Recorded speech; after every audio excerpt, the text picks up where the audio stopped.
Cette réunion, je ne veux pas utiliser des gros mots, elle a quand même un petit caractère historique, parce qu'autour de cette table, à ce moment précis ou tout au long de la journée, se sont réunis les 12 maires de la rive droite, y compris le maire de Bordeaux, et ça n'est pas si fréquent, c'est peut-être même une première. Et je crois que c'est très symbolique et très significatif de notre volonté de travailler ensemble, de réfléchir à l'avenir de ce territoire, qui est très divers évidemment, mais qui présente des caractéristiques qui justifient pleinement de cette solidarité. Alors bien sûr, Bordeaux 2050, vous dites pourquoi, qu'est-ce que c'est que cette idée de nous parler de 2050, dans 30 ans, on s'en fiche, ce qui nous intéresse c'est ce qui va se passer en 2019, en 2020. Cet exercice est un peu déconnecté des attentes de nos habitants. Eh bien, nous sommes en train de démontrer que ce n'est pas vrai. Et au contraire, ça marche, ça prend.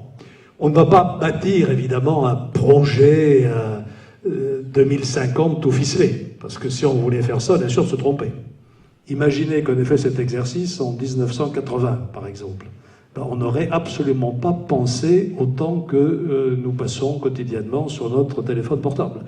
Donc tout va très vite, il y a des choses qui vont apparaître qu'on ne mesure pas aujourd'hui, mais je pense qu'il n'est pas inutile d'envisager des scénarios possibles, des futurs possibles, et puis d'anticiper par rapport à ces futurs qui se concrétiseront ou qui ne se concrétiseront pas. C'est pour ça que cet exercice me paraît très prometteur. Alors, il va se développer en plusieurs temps. Je vous ai dit que ça marchait, que ça prenait.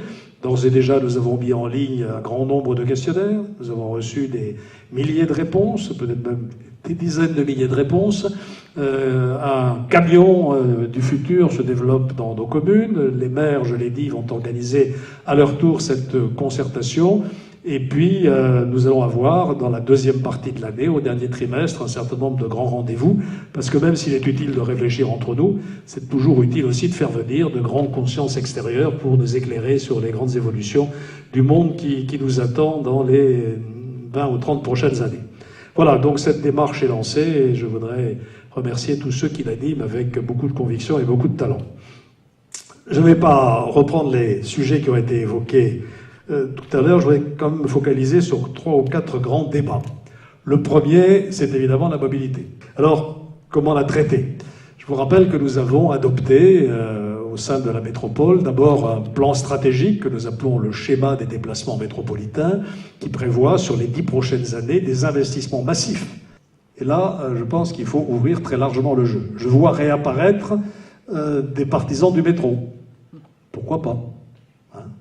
Remettons cette question sur la table. Il y a des villes qui ont des tramways et des métros. Toulouse, si je ne me trompe, Lyon, bien sûr, Marseille, sans parler de Paris. Ensuite, il y a la voie des airs, le téléphérique. Et ensuite, la voie d'eau. C'est vrai que le bas de cube est un demi-succès.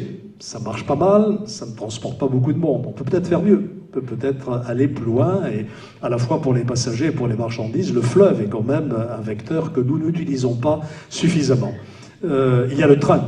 Les TER transportent trop peu de passagers dans notre région aujourd'hui.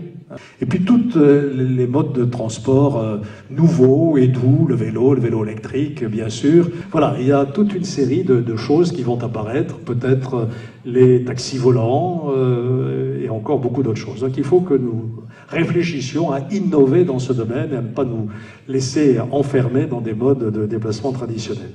Je ne veux pas être beaucoup plus long sur la mobilité, l'emploi ensuite. Alors, je ne sais pas comment on va travailler. Est-ce qu'on va tous télétravailler? Est-ce qu'on va tous ne rien faire? Moi, je ne vous cache pas qu'un monde dans lequel on vivrait d'un revenu universel qui nous serait versé tous les mois pour nous permettre d'aller à la pêche me terrifie. J'espère qu'on continuera à travailler. C'est un grand défi. Est-ce que l'intelligence artificielle, la robotique va détruire plus d'emplois qu'elle va en créer? Où seront les emplois de demain? Là, mesdames et messieurs les chefs d'entreprise, on se tourne vers vous pour nous aider dans cette réflexion. On a un potentiel touristique, la Dordogne est un fleuve magnifique, bien sûr. Il faut que nous arrivions là aussi à développer ça. Pourquoi pas un grand parc naturel de la presqu'île, hein, ça pourrait être aussi un projet tout à fait intéressant. Il ne s'agit pas de neutraliser complètement les espaces, parce que dans un parc naturel, on peut avoir des activités naturellement maîtrisées et respectueuses de la nature. Je pense que ça aussi, ça pourrait être un projet à l'échéance de 15 ou 20 ans devant nous. Je ne sais pas si la rive droite a jamais eu des complexes. Hein, j'ai entendu dire parfois que vous vous sentiez abandonné, mes chers collègues. Alors, ne me racontez pas d'histoire, parce que depuis 20 ans, on ne vous a pas abandonné. Hein.